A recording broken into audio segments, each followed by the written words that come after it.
I never thought I'd be raising my daughter alone at 29, but life has a way of changing your plans. 5 years ago, I thought I had everything figured out, a stable job as a software developer, a beautiful house in the suburbs, and what I believed was a perfect marriage. My wife and I had been together for 6 years before we decided to have our first child. Everyone in my family was proud of how I'd done things the right way: college degree, good career, marriage, and then a baby. I followed all the advice from those self-help books and motivational speakers about building the perfect life. There was this guy at work, Kieran, who always told me life wasn't as straightforward as I thought, but I didn't listen. I was convinced I had cracked the code to happiness. When our daughter arrived, it was the happiest moment of my life. The first few weeks were challenging, but wonderful. My wife was recovering from the delivery, and we were following all the doctor's recommendations for her healing period. I threw myself into being the best dad I could be, even though sometimes it felt overwhelming. One afternoon, about 7 weeks after our daughter was born, everything changed. I was at work when I got a notification from our home security system about a delivery.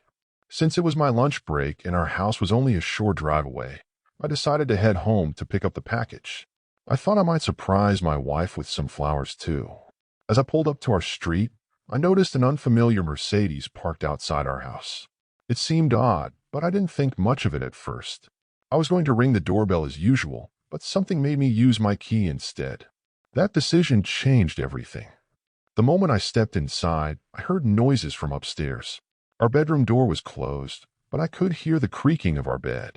When I pushed open the door, I found my wife with our daughter's pediatrician. Our 3-month-old was sleeping in her crib just a few feet away. The doctor ran out like a coward, still trying to fix his clothes. I had never felt such anger and betrayal in my life. My wife kept saying no over and over, as if she could somehow undo what I just witnessed. The security cameras caught the doctor running to his car, evidence that would later prove very useful. I couldn't even look at my wife. She tried to explain, saying he had pursued her, knowing she was vulnerable and lonely. But all I could think about was our sleeping daughter and how her mother could do this just feet away from her. When I told her she was a terrible mother, she started crying so loudly she woke up our baby. As I picked up our daughter to comfort her, my mind was already planning our next steps. I told my wife to pack her things and go to her mother's house. Her mom was a religious woman who wouldn't take this news well, but I didn't care. I made up a story about house repairs to convince my mother-in-law to let them stay there temporarily. That's when things got even more complicated. A few days later, I found a threatening note in our mailbox. It was from the doctor, warning me to keep quiet or face consequences. He clearly didn't realize I had video evidence of him fleeing our house that day. That note was the final piece I needed to take action. I contacted my cousin Rylan, who happened to be a family lawyer. He agreed to help me right away, and that's when I started to see a path forward through this mess. My wife's mother needed to know the truth, especially since she was harboring my wife. When I told her everything, including the threatening note from the doctor, she was absolutely devastated. My mother-in-law's reaction was exactly what I expected. She was furious, not just at the betrayal, but at how it went against everything she believed in. She immediately told me to come get my daughter. She didn't want an innocent child caught in the middle of this mess. When I arrived to pick up my daughter, I could hear them arguing inside. My mother-in-law was shouting about marriage vows and responsibility, while my wife kept trying to defend herself. "You're not ready to be a wife or a mother," I heard her mother say. It was harsh, but true. As I left with my daughter, my wife was crying, but I felt nothing. The pain had turned to numbness. I filed for divorce the next day. Rylan helped me gather all the evidence, including the security footage and the threatening note. We also filed restraining orders against both my wife and the doctor. The doctor's threat had backfired completely. It only made him look worse in front of the judge. The divorce proceedings moved quickly. The evidence was clear, and my wife didn't contest anything. She knew she had messed up badly. The medical board was very interested in the doctor's behavior. Rylan helped me file a formal complaint, including evidence of the doctor's inappropriate relationship with a patient's spouse and his threatening note. During this time, I moved into a smaller house closer to my sister Myra's place. She offered to help with childcare while I worked. Having family support made everything easier.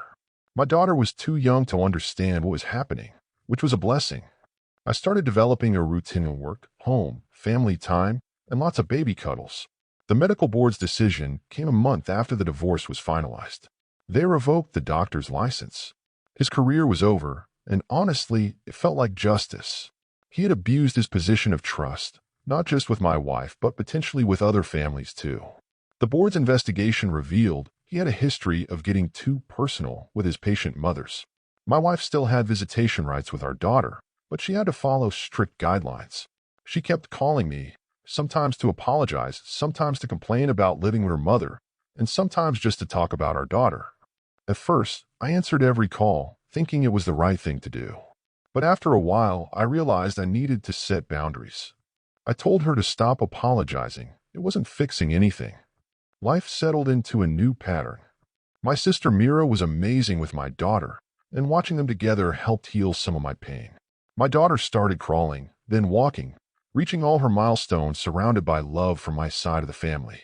My wife's visits were supervised by her mother, which seemed fitting given everything that had happened. I started questioning everything I thought I knew about relationships and trust. Those self-help books and influencers I used to follow seemed ridiculous now. Real life was messier, more complicated. But surprisingly, I wasn't bitter. The experience had taught me to trust my instincts more and to value myself. After a year, I started feeling ready to date again. I met people through friends or sometimes at work, but I took things very slowly. My daughter was my priority, and I made that clear to anyone I dated. Some people disappeared when they realized I came with responsibilities, but that just made choosing easier. My friend Kieran from work, the one who tried to warn me about life being complicated, became a regular part of our lives. He would come over for dinner sometimes, bringing toys for my daughter and never judging me for how my marriage ended. His support helped me realize that life doesn't have to be perfect to be good. My ex-wife eventually moved out of her mother's house and got her own apartment. She found a job at a local store and started therapy, which I thought was a good step. Our conversations became less emotional and more focused on our daughter. She stopped trying to explain or apologize for what happened, which made things easier. The doctor moved away from our town after losing his license. I heard through mutual friends that he was working in pharmaceutical sales now. Sometimes I wonder if he learned anything from what happened, but mostly I don't think about him at all. His threat letter sits in a folder with all the other legal documents, a reminder of how quickly life can change. My daughter is growing up fast. She's in preschool now, and everyone says she has my smile. Mira still watches her sometimes, but not as often since I adjusted my work schedule. I work from home 2 days a week, which gives me more time with my daughter.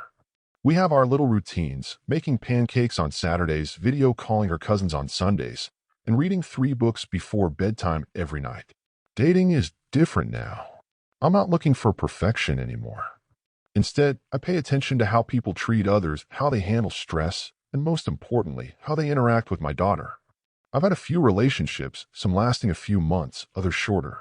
Each one taught me something about myself. My ex-wife is dating someone new too. She told me during one of her visits with our daughter. I found myself genuinely hoping it works out for her. Not because I forgive what she did, but because our daughter deserves to have 2 stable parents in her life. My mother-in-law and I still talk occasionally, mostly about my daughter. She's softer now, less angry about what happened. Looking back, I realized the guy who told me life isn't simple was right. But that's what makes it interesting. Every morning when my daughter climbs into my bed for our morning cuddle, I'm grateful for where I am now. Not because it's perfect, but because it's real. I've learned that strength isn't about having everything figured out. It's about keeping going when things fall apart, about building something new from the pieces. Sometimes I watch my daughter playing in our backyard, and I think about how different our life is from what I planned. But different doesn't mean worse. The whole experience taught me that life is worth living even when it doesn't follow the plan. Maybe especially then. I'm not the same person who thought he could control everything by following the right steps. I'm someone better, someone who knows that the best things in life often come after the hardest times. My daughter and I have built our own kind of happiness. It's not the life I imagined when I was younger, but it's a good life. Every day isn't perfect, but every day is ours. And that's enough. Thank you for watching. If you enjoyed this story, please hit that subscribe button. Don't forget to give it a thumbs up and share it with friends or family who might enjoy it too. Your support means a lot. And if you have any thoughts, questions, or story ideas, drop them in the comments below. I'd love to hear from you. See you in the next story.